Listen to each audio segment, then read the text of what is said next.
pagi siswa-siswa Ibu. Selamat pagi, Bu. Selamat pagi ya. Nah, saat ini kita kembali melakukan proses belajar mengajar di mata pelajaran kimia untuk melanjutkan materi kita yang minggu lalu. Sebelumnya, Ibu ingin mengabsen ya. Yang pertama, Aisyah Harahap. Hadir, Bu. Yang kedua, Jaratul Hasanah. Hadir, Bu. Baik, berarti kita hadir semua ya. Ada yang tahu tidak kita materinya hari ini apa? Mengenai kelarutan, Bu. Benar, sekarang kita akan mempelajari konsep larutan. Untuk salah satu siswa Ibu, boleh bantu share screen kan?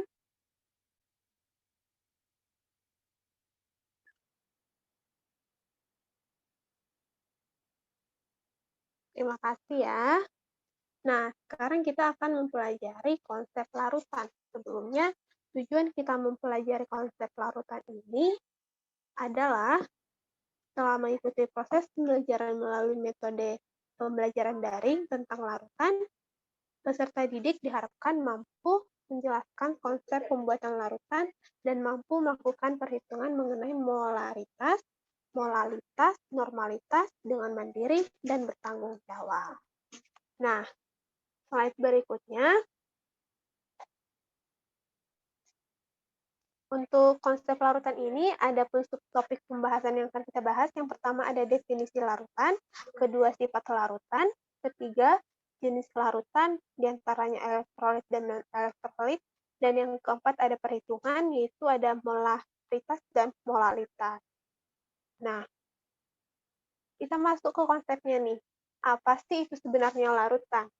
Jadi dalam kimia itu, larutan adalah campuran homogen yang terdiri dari dua atau lebih zat, di mana zat yang jumlahnya lebih sedikit di dalam larutan disebut sebagai zat terlarut atau solut, sedangkan zat yang jumlahnya lebih banyak daripada zat-zat lain dalam larutan disebut pelarut atau solvent.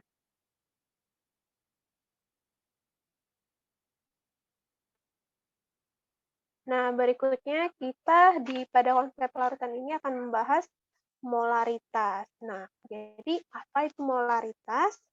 Molaritas itu adalah jumlah mol zat terlarut dalam 1 liter atau 1000 ml larutan, di mana satuannya disebut molar, dilambangkan dengan M besar, atau mol per liter.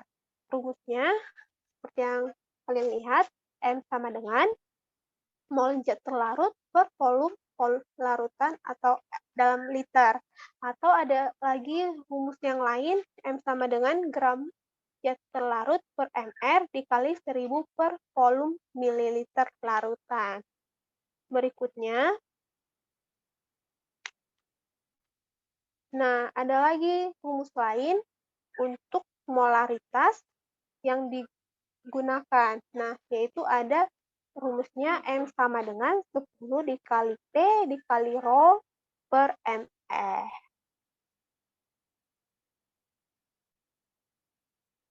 Berikutnya kita akan bahas molalitas. Nah, perbedaannya apa sih dengan molaritas? Jadi, molalitas ini adalah jumlah mol yang terlarut dalam 1000 gram zat pelarut, di mana satuannya disebut molal, dilambangkan dengan M kecil, atau mol per kilogram. Rumusnya itu M sama dengan mol zat terlarut per massa pelarut dalam kilogram, atau M sama dengan gram zat pelarut per mR dikali 1000 per massa gram pelarut. Nah, berikutnya kita membahas normalitas.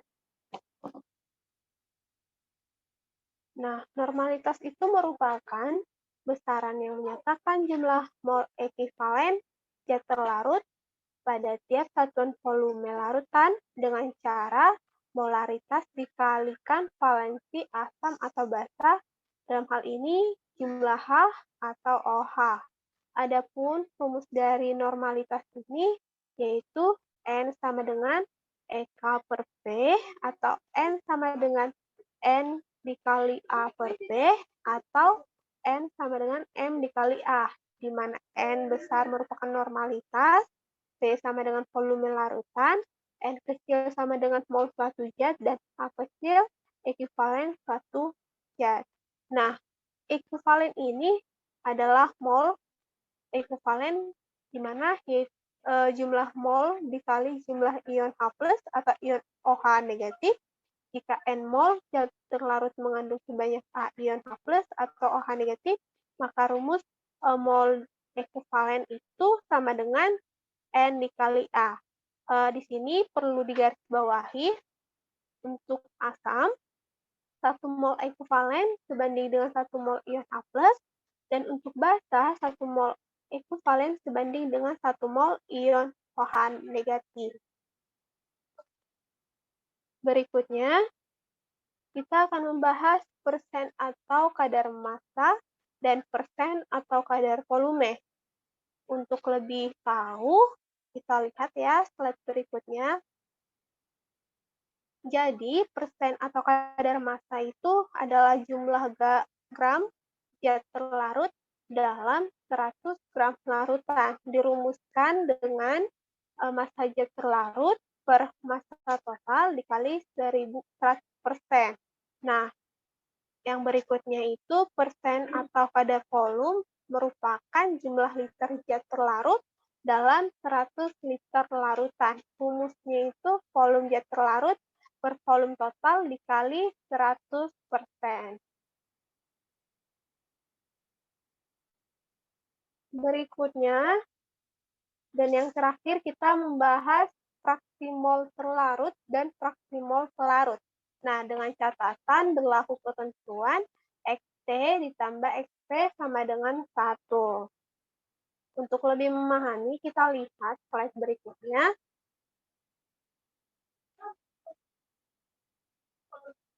Jadi, fraksi mol terlarut ini atau dilambangkan dengan XT merupakan perbandingan antara mol zat terlarut, yaitu ZT terhadap jumlah mol zat terlarut atau ZT, dan mol pelarut atau P.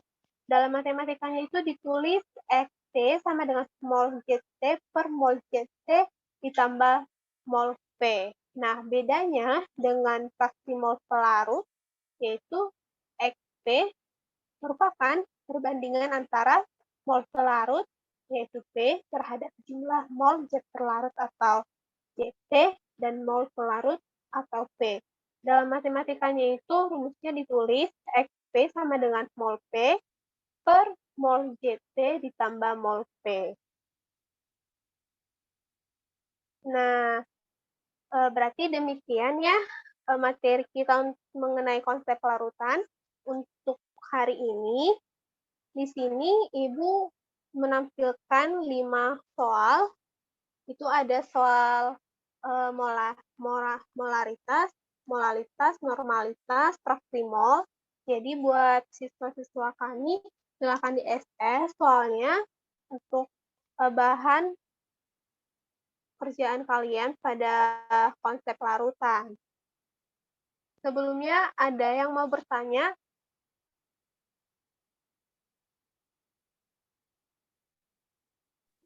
Saya, Bu, mau bertanya.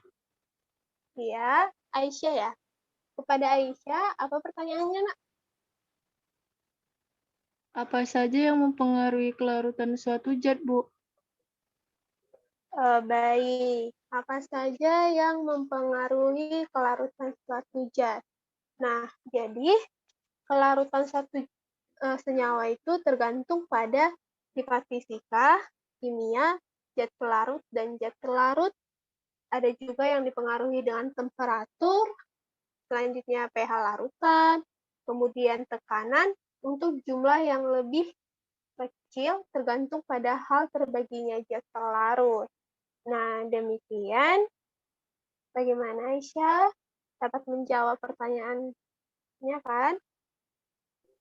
Sudah, Bu, saya sudah paham. Terima kasih, Bu. Terima kasih kembali.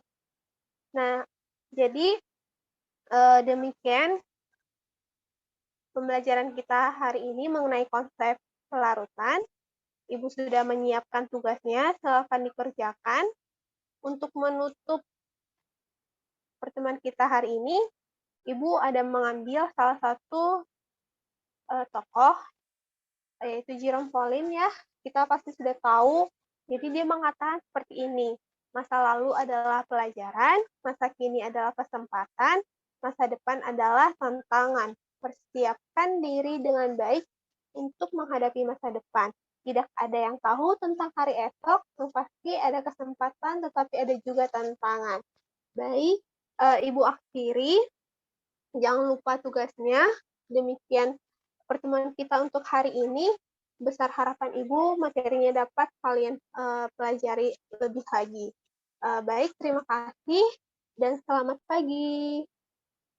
Selamat pagi, Bu. Terima kasih, Bu.